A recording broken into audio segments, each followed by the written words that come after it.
Okay, so you should have put the printed out Sudan article in the Create section of your binder. It is stapled, so if you want to unstaple it to make it fit in your binder better, that is fine. We are going to read and annotate this article together, so make sure that you have something to write with.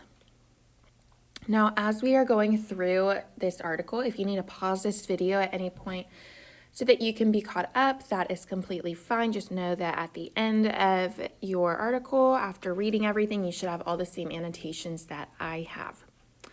So this is nonfiction. So remember, when we read nonfiction, we annotate using our CAMS strategy. CAMS stands for circle unfamiliar words, add synonyms to those unfamiliar words, make connections, either text to self, text to text, or text to world, and then stop and jot after each section to make sure you understand what it is you are reading. So this is called Sudan. Remember, we are learning about Sudan because this is where A Long Walk to Water is going to be set. Now, before I start reading, I am already noticing quite a few text features. I noticed my title up at the top called Sudan, so I know what the whole article is going to be about. And then I have my first subheading here that says Introduction. So I know that this first section is just going to be a brief overview and introduction about the country of Sudan. I have a picture of the map, or not the map, I'm sorry, the flag right here. And then underneath it, I have a picture of the map showing me Sudan. It has the surrounding countries, so I see that it's surrounded by Egypt and Libya and Chad, South Sudan, Ethiopia. Okay, it's surrounded by those countries. It also shares a border with the Red Sea. So I'm learning a little bit about where the country of Sudan actually is located within Africa. Over on the left side, I have some information as well. So I have what the official name is, which is the Republic of the Sudan. We see that the form of government is a transitional government, and the head of state is a president named General Abdel Fattah al-Burhan. And then I also have a little fun fact here that says, did you know? It says pyramids and other ruins of Meroe, a city of ancient Kush, are found in what is now Sudan. So I want to read all the information on the page to help give me a better overview of what is going on. So I'm going to start here with this first paragraph. It says, Sudan is a large country in Africa. For many years, it was divided into northern and southern regions. Different groups of people lived in the two regions. Fighting between the two groups led to a long civil war. In 2005, however, the fighting stopped. The peace agreement led to an official split between the two parts of Sudan in 2011. The new country of South Sudan came into being in July of that year. The capital of Sudan is Khartoum. All right, so I'm going to circle any unfamiliar words here. So I'm going to circle the word region. So region, another word for that is just an area of land. And then I'm going to make a connection. So the connection that I'm going to make is going to be a text to world connection, because when it talks about the Civil War, this reminds me that we also had a Civil War in U.S. history. So my text to world connection is that there was a Civil War in U.S. history. Really similar to this Civil War in that the northern and the southern regions of the country were fighting each other. And so I've done my C, my A, my M, so now I need to stop and jot. So remember, for stop and jot, I usually just put S and J. So this is where I'm going to just briefly summarize what this paragraph was about. So this paragraph tells me how Sudan, specifically how South Sudan,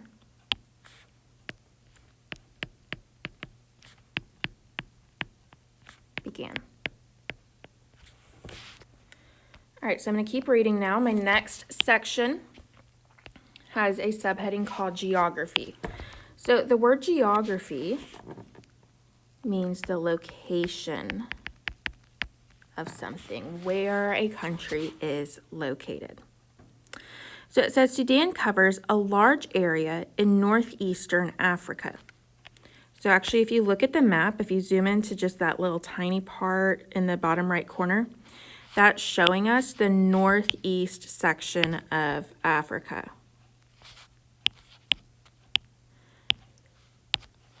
Right up here is the northeast section of Africa, and where it's highlighted yellow, that is where Sudan is. So it says Sudan covers a large area in northeastern Africa. It shares borders with Eritrea, Ethiopia, South Sudan, the Central African Republic, Chad, Libya, and Egypt. In the east, Sudan has a coast along the Red Sea. Northern Sudan is in the Sahara. So the Sahara, I'll go ahead and circle that, is a desert. So northern Sudan is a desert. It's in the Sahara. The country has sand dunes in the west, along with some mountains. So a sand dune is like a sand hill. And then in the south are dry shrublands and more mountains. The Nile River flows south to north through the middle of the country. Its two major branches, the White Nile and the Blue Nile, join at the city of Khartoum. Sudan is a hot country. The rain that falls is mainly in the southern part of the country. So I'm going to first make a connection because I've already circled unfamiliar words and added synonyms. So I'll go ahead and make a connection. And the connection that I'm going to make is going to be a text-to-self connection. So you might not have this same connection, and that's okay if you don't. You can come up with your own connection.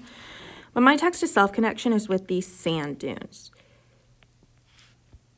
Because over the winter break, I went to White Sands National Park in New Mexico, and that has a ton of sand dunes. So I have some personal experience with seeing sand dunes. Again, you might not have that same connection, and that's okay. So the last thing I'm going to do is stop and jot. So I'm going to put S and J. And here I learn about the geography / climate of Sudan. What's interesting about this paragraph is it tells me that not all of Sudan is the same. In the north, it's part of the desert. In the middle, we have a river flowing through. In the west, there's mountains. In the south, there's dry shrubland. So there's a lot of diversity here in this country. So my next section has a subtitle called Plants and Animals. So now I'm about to learn about the plants and the animals that inhabit Sudan. So it says the northern desert, which we know is part of the Sahara, the northern desert has few plants. Farther south, low rainfall savannas or grasslands appear. They consist of grasses, thorny trees, and baobab trees. Sudan's wildlife includes lions, leopards, cheetahs, crocodiles, elephants, antelope, giraffes, and rhinoceroses. Sudan has several protected nature areas, including Dinder National Park in the southeast. Okay, so my unfamiliar word that I'm going to circle is the word savannas. But luckily for us, it already gives us a synonym for the word savannas, meaning grasslands. So I've circled unfamiliar words. They already have a synonym for me there with the word grasslands. So now I'm going to make a connection if I have a connection. Remember, we might not always have a connection for every single paragraph, and that is okay. So where it says Sudan's wildlife, this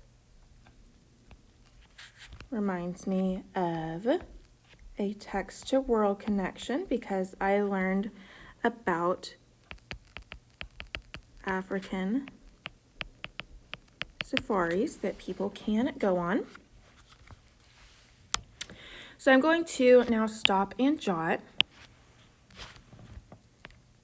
So in this section, I learned that there are a variety of plants and animals in Sudan. Okay, so my next section is called people. So I know I'm about to learn about the kinds of people who live in Sudan. It says the name Sudan comes from Arab words meaning land of the blacks.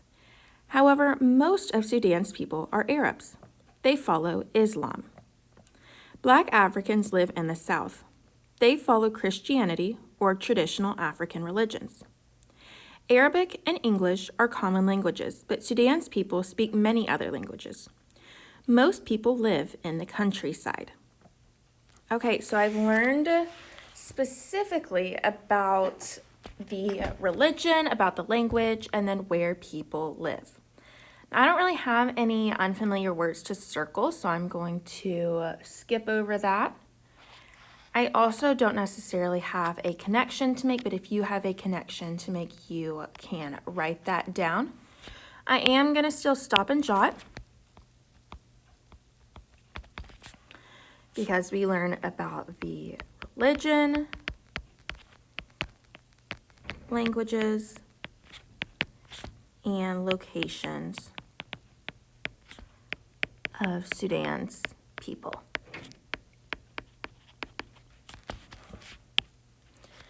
All right, so our next section is called economy.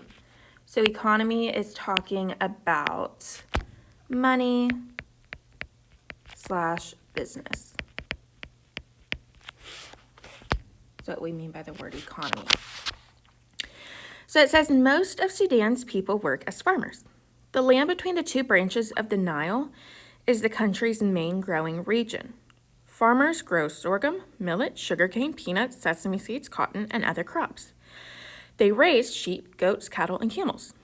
Sudan began selling oil to other countries in 1999. Its factories produce sugar, cement, vegetable oil, shoes, and other goods. Services such as transportation and communications are also important to the economy. So we've circled the word economy. We added synonyms of money and business. If you have a connection, you can go ahead and make that connection. And then I'm going to stop and jot. So we learn how Sudan makes money. We learn that they grow crops, they raise animals, they sell oil to other countries. We learn about the factories, all the ways that the country is able to make money to support its economy. Now next we have a subheading called history. So we are going to learn about the history of the country of Sudan. So it says in ancient times, the northern part of Sudan was known as Nubia. Ancient Egypt sometimes ruled Nubia. From the 1000s BCE to the 300 CE, Nubia was part of the kingdom of Kush. After Kush lost power, 3 kingdoms rose up in Sudan. They converted to Christianity in the 500 CE. These kingdoms collapsed between the 1200s and the 1400s, when Arabs from Egypt moved into northern Sudan. Egypt conquered all of Sudan in 1874. The Egyptians had British governors rule the territory. Territory meaning land. Sudan's Muslims revolted against the British and took control of the region in 1885. So revolted, I'm going to circle that and say that they went against. So the Muslims in Sudan went against the British people, and they took control of that area in 1885. It says the British regained control in 1898. Great Britain and Egypt then ruled Sudan until 1956. That year, Sudan became independent. So I'm going to stop and jot right here because that's a lot of information. And so I am going to stop and jot that there were many countries ruling Sudan throughout history. All right, so it says military governments led by Muslims of the north soon came to power. The non-Muslim peoples of the south fought against the governments. This civil war led to famines and forced millions of people to leave the country. A peace treaty signed in 2005 set up plans for the two regions to share power. It also called for the people in southern Sudan to vote on whether or not they wanted to create a separate country. That vote took place in 2011, and the result was in favor of separating from Sudan. In July of that year, the country of South Sudan came into being. Part of the border between the two countries was in dispute for some time after the separation, however. In the early 21st century, another area of conflict was the region called Darfur in western Sudan. Armed groups called militias killed tens of thousands of people and forced many others to leave. Sudan's government supported the militias. So I'm going to stop and jot here because this section is talking about violence within South Sudan.